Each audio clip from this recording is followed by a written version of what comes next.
नमस्कार, आप देख रहे हैं सी न्यूज भारत। मैं हूं आपके साथ स्नेहा सिंह। वक्त हो गया है न्यूज आवर का।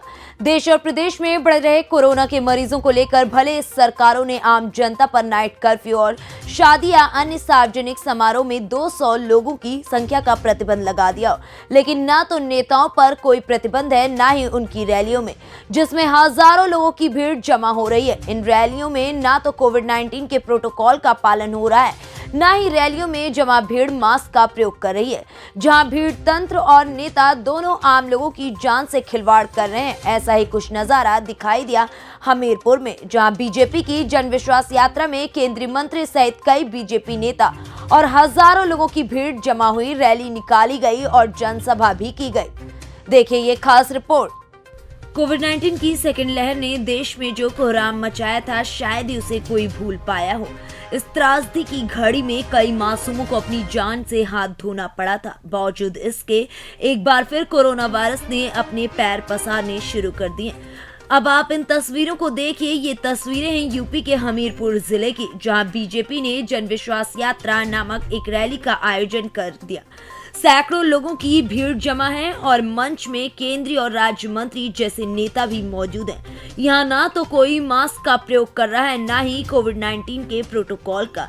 यहाँ भीड़ जमी हुई है। वहीं अंदाजा भी नहीं है कि वो अनजाने में अपनी और अपनों की जान से खिलवाड़ कर रहे हैं। अब आप खुद अंदाजा लगाइए कि जब कोरोना के नए वेरिएंट ओमिक्रॉन को सबसे तेज और जल्दी पहले वाला वेरिएंट माना जा रहा है, तो ऐसे हालात में यहाँ मौजूद लोगों की स्थिति क्या हो सकती है। श्रद्धेय अटल बिहारी वाजपेयी जी देश के वो व्यक्तित्व हैं जिनको अजात शत्रु कहा जाता है। हमेशा विपक्ष में राजनीति किए, बाद में देश का प्रधानमंत्री के पद पर पहुंच करके पूरे देश की सेवा करने का भी उनको मौका मिला। और मैं समझता हूं उस समय जो विपक्षी लोग थे, वो भी श्रद्धेय अटल बिहारी वाजपेयी जी को सम्मान से सुनते थे, उनका सम्मान करते थे। मैं अपने आप को सौभाग्यशाली मानता हूं कि मैं भारतीय जनता पार्टी का कार्यकर्ता हूं, जिस पार्टी का हमारे कहें भीष्म पिता हैं श्रद्धेय अटल बिहारी वाजपेयी जी थे। आज मैं और सभी पूरे देश के एक लोग, सभी लोग उनको अपने श्रद्धासुमन अर्पित करते हैं। और उनके पद चिन्हों पर मैं समझता हूँ आज उनको सबसे ज़्यादा, उनको अगर ये जानकारी जिन लोगों को जो अटल जी को जानते थे, सबको लगता हो उनकी आत्मा को बहुत शांति मिलती होगी कि मेरे बाद जो उत्तराधिकारी आए हैं आदरणीय नरेंद्र मोदी जी, वो उनके एक सपने को, हर सपने को पूरा करने में लगे हैं। विशेष रूप से पूरे हिंदुस्तान में पहला नदी जोड़ने का जो संकल्प, जो मन में जो ठाना था, अटल बिहारी वाजपेयी जी की मन की कल्पना थी कि हमारे देश में नदियां जोड़ी जाएं। मैं अपने आप को सौभाग्यशाली मानता हूं कि मैं हमीरपुर संसदीय क्षेत्र से यहां से मुझे चुन करके लोकसभा में भेजा है। और केन बेतवा की मैं लगातार लंबे समय से मैं डिमांड कर रहा था, लेकिन एक सांसद की डिमांड करने से इतना बड़ा प्रोजेक्ट नहीं मिलता है। अटल जी का सपना था और मोदी जी ने उसको संकल्प बनाया और उस संकल्प को आज सिद्धि के रूप में आज परिवर्तित हुआ। और आज नदी जोड़ने का अभियान पूरे देश में अपने शुरू हुआ। और केन बेतवा वो पहला नदी जोड़ो अभियान, वो बुंदेलखंड की धरती शुरू हुआ। इसके लिए भी पूरे बुंदेलखंड वासियों की तरफ से भी श्रद्धेय अटल बिहारी वाजपेयी जी को मैं श्रद्धासुमन अर्पित करता हूं। यूपी के हमीरपुर जिले में आज बीजेपी की जन विश्वास यात्रा पहुंची। इस यात्रा में केंद्रीय मंत्री भानु प्रताप वर्मा, सूबे के लोक निर्माण विभाग मंत्री चंद्रिका प्रसाद, राज्य मंत्री बाबूराम निषाद, सांसद जैसे नेता मौजूद थे। इस यात्रा के दौरान मोटरसाइकिल रैली निकाली गई, जनसभा को संबोधित किया गया और कार्यक्रम को सफल बनाने के लिए हजारों लोगों की भीड़ जमा की गई।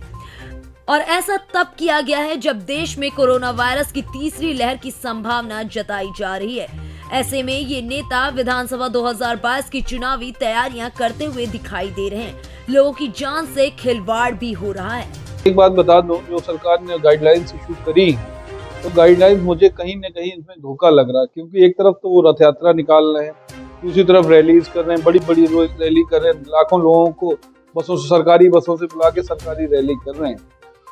और मुझे लगता है कि विपक्ष के लोगों को अपनी बात ना पहुंचाने देने के लिए इस तरीके की गाइडलाइंस इशू कर रहे हैं। अगर उनको इस तरीके से काम करना है तो सबसे पहले स्वयं सुधरो, फिर दूसरे को सुधारो वाली बात है।